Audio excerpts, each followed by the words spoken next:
faithfully delivering value and exploring great books from around the world. Hello, this is Sally's Book Talk. Today we're diving into the book Limitless. The subtitle is Awaken Your Superbrain to Learn Almost Anything. Do you find learning a new skill tough? When learning, do you pick things up quickly or feel like it's an uphill battle? We'd love to hear your thoughts in the comments section below. When tackling a new skill, many folks feel this way. They label themselves before even starting.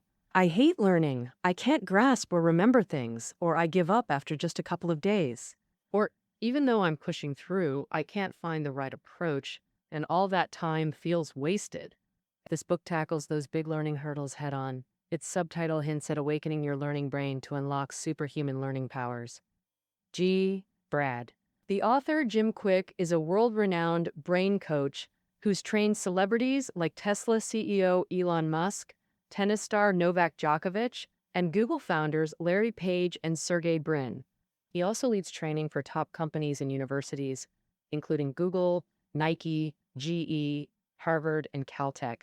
Plus, he hosts the Quick Brain podcast, which has racked up billions of listens after coaching countless businesses, employees, and students. Quick believes this learning method is crucial for those entering or already in the workforce. Many people stop wanting to learn after joining society, settling into a limited mindset. But Quick argues that after school, in your career, you must keep learning, pick up new skills, stay current in your field, and explore other opportunities.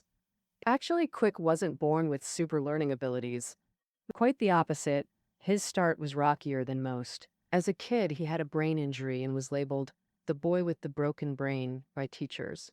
In kindergarten, Jim Quick fell off a chair and hit his head on a radiator. After the injury, his focus and memory suffered.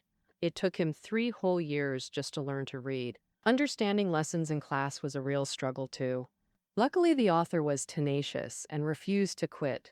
With classmates and teachers' help, he barely got into college, but university moved faster, emphasized self-study, and offered limited teacher support. So despite working as hard as in high school, his grades worsened until he considered dropping out. Still, he pushed on secretly. Once during a library study session, he collapsed from exhaustion after reading too long. He remained in a coma for 2 days at the hospital. In his hospital bed, he noticed a quote printed on a teacup handed to him by a nurse.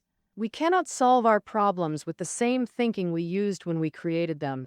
Albert Einstein. Suddenly, everything became crystal clear to him. For years, he'd battled focus issues and low self-esteem in learning, but never questioned whether his methods were wrong. His solution to learning difficulties was simply working harder, putting in 10 times the effort. Could there be a more efficient, enjoyable way to learn? That idea sparked an obsession with mastering the art of learning itself. After discharge, he studied neuroscience, psychology, and education books to understand how the brain works. And he discovered our brains have limitless potential, shaped by our actions and environment. By changing his brain's functioning, he escaped survival mode learning, reading faster, understanding deeper, and loving learning more. He felt genuinely motivated to learn. From then on, his mission became developing this learning system to share with others. He believed if his injured brain could improve with this method, then anyone could unlock limitless potential and transform their lives.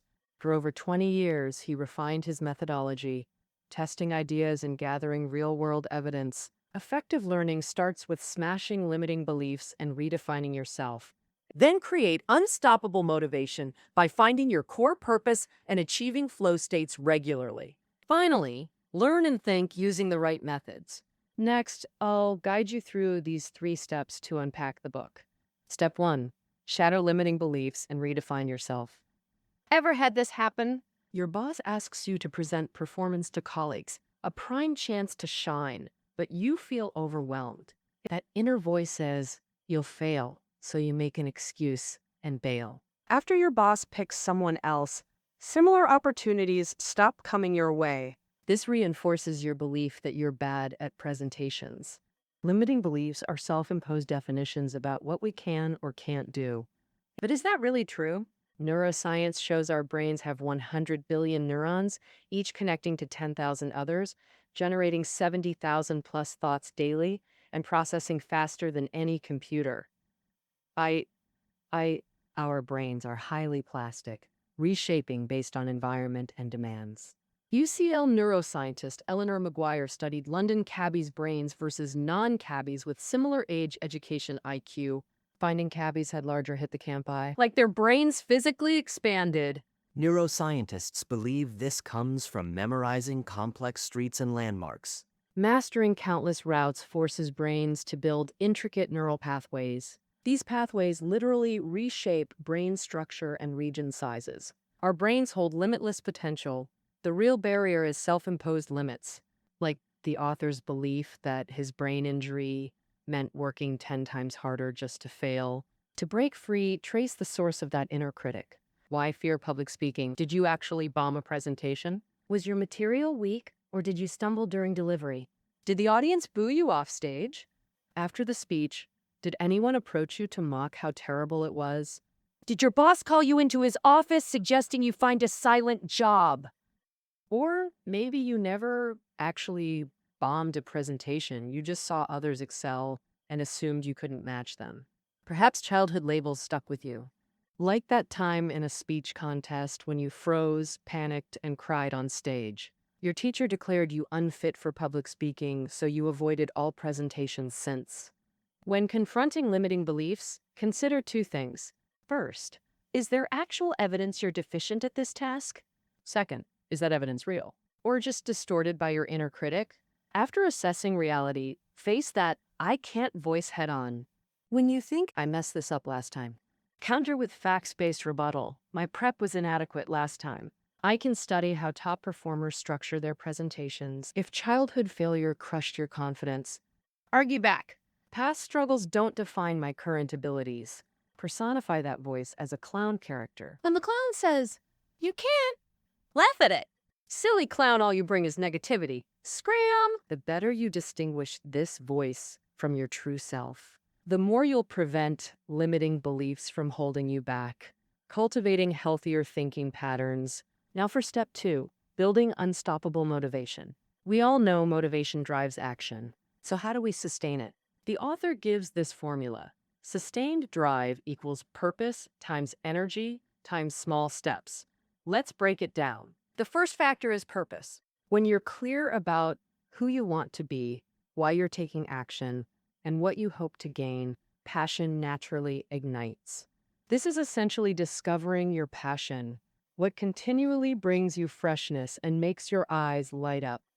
But finding that passion isn't easy. The author's passion is learning. It unlocks limitless possibilities for him. Is purpose-driven and altruistic, helping them break through their limits. He recommends writing down your why, especially your personal feelings, when pursuing a goal, like learning coding to escape a job that makes you miserable, or studying a new language to experience a broader world. That pain or excitement becomes your strongest motivator. The second factor is energy. If you're constantly fatigued, sleepy, or mentally foggy, motivation evaporates. Think of your brain as a car. It only races with premium fuel. What counts as premium fuel? 4 keys. Eat well, sleep well, move more, stress less. Food profoundly impacts health and brain function. Consciously choose brain-boosting foods daily. For eating well, he recommends 11 brain foods: avocados, blueberries, broccoli, dark chocolate, eggs, leafy greens, salmon, turmeric, walnuts, water, and more. Plus sufficient high-quality sleep. During sleep, your brain forms and maintains neural pathways. This is the foundation of learning and memory. Sleep also cleanses toxins like free radicals that build up while awake. Regular exercise not only keeps you fit, but protects memory and thinking skills, boosting brain function. A University of British Columbia study found regular aerobic exercise, especially sweat-inducing cardio, increases hippocampus size. The hippocampus handles language, memory, and learning. Managing stress also fuels brain energy. When stressed, cortisol floods our system. High levels can impair brain function, explaining why chronic stress slows reactions. So proper stress relief boosts your energy reserves. The third factor in sustained motivation: small, simple steps. We've all crafted perfect plans with enthusiasm, only to quit soon after. Or knowing exactly what to do, yet procrastinating endlessly. Why? Often because the task feels overwhelming. Though inspired by grand visions, daunting obstacles paralyze us. So, the author advises breaking big tasks into tiny chunks, then advancing like a baby. How do babies walk? Taking single steps, even half steps, with constant wobbling in place. He calls this repeating small, simple steps. Say you're self studying economics. Tackling 3 chapters at once would overwhelm. Instead, make each chapter a mini goal, reviewing until mastered before continuing. This makes the entire course far more sustainable. With clear purpose, strong energy, and bite sized steps, you'll enter flow states more easily. Flow state was coined by Hungarian psychologist Mihaly Csikszentmihalyi. It's complete immersion where nothing else matters, an intensely joyful experience. Flow skyrockets productivity, which in turn fuels motivation. As the author concludes, motivation creates flow, flow regenerates motivation. Now you've shattered limiting beliefs and gained powerful drive.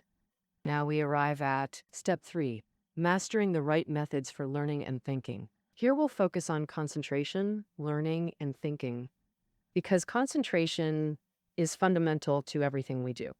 Master learning methods unlocks everything, but you must develop your own thinking patterns to achieve true independent thought. And first, concentration. Imagine your awareness as a glowing ball. Staying focused means keeping that ball where it belongs. Like during conversation, keep the ball on your dialogue.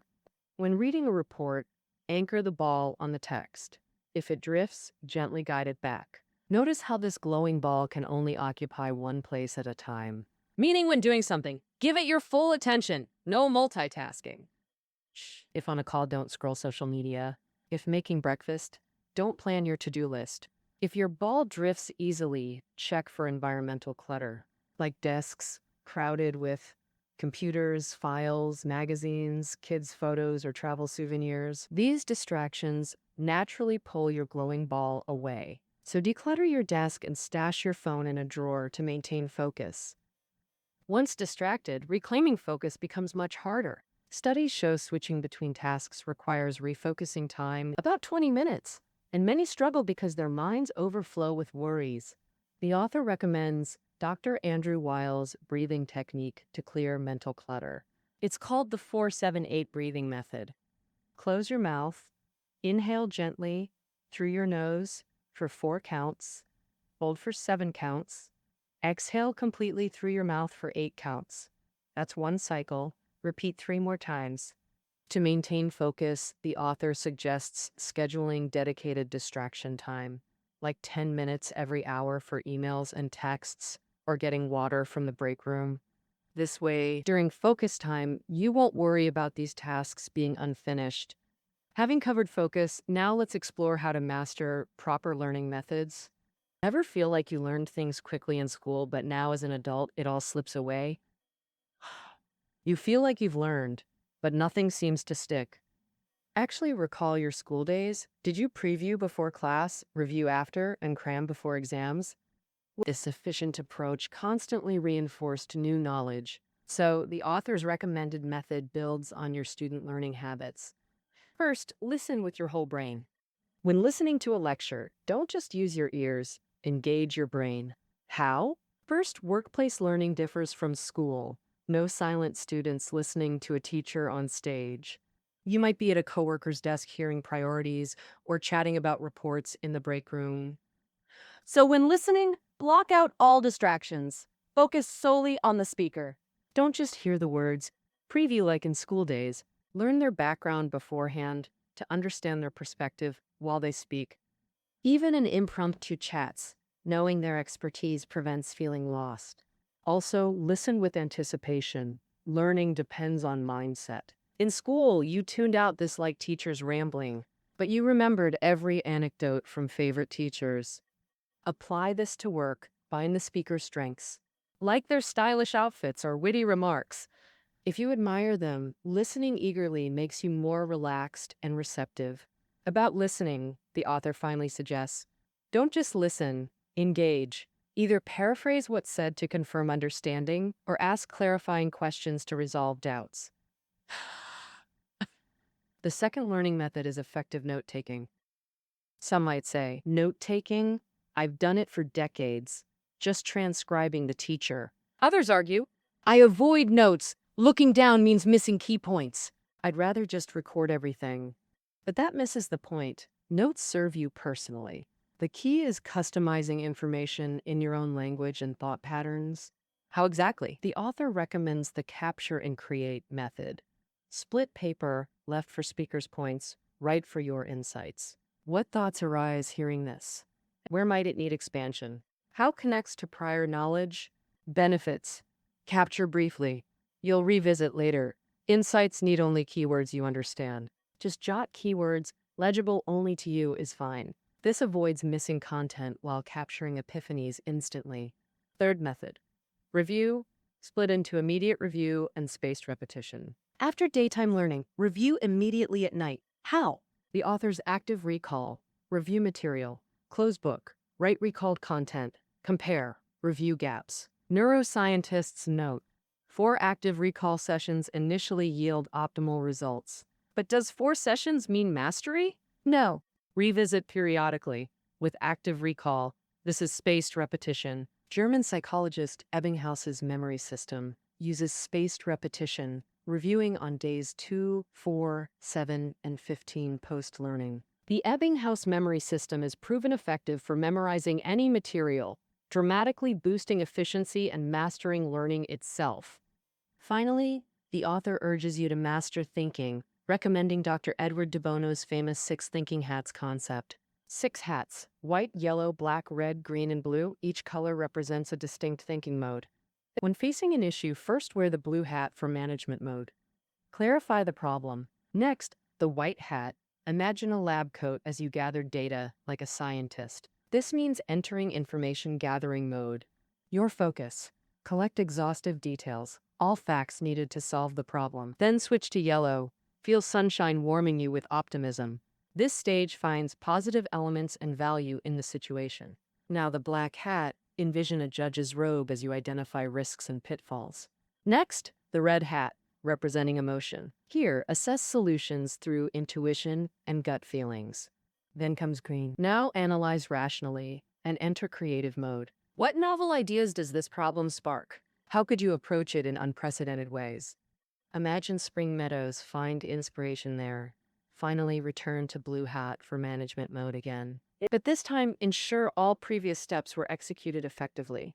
Picture clear blue skies symbolizing resolved problems. In essence, this method structures thinking steps.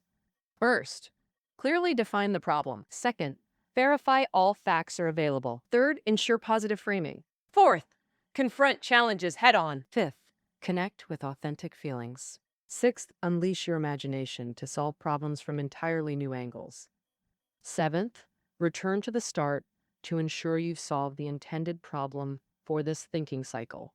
And, all right, that concludes the entire book. Let's recap. There are 3 steps to building your learning brain. First, shatter the limiting belief that you can't do it and discover your true potential. Next, create strong, sustainable motivation, which includes 3 key points.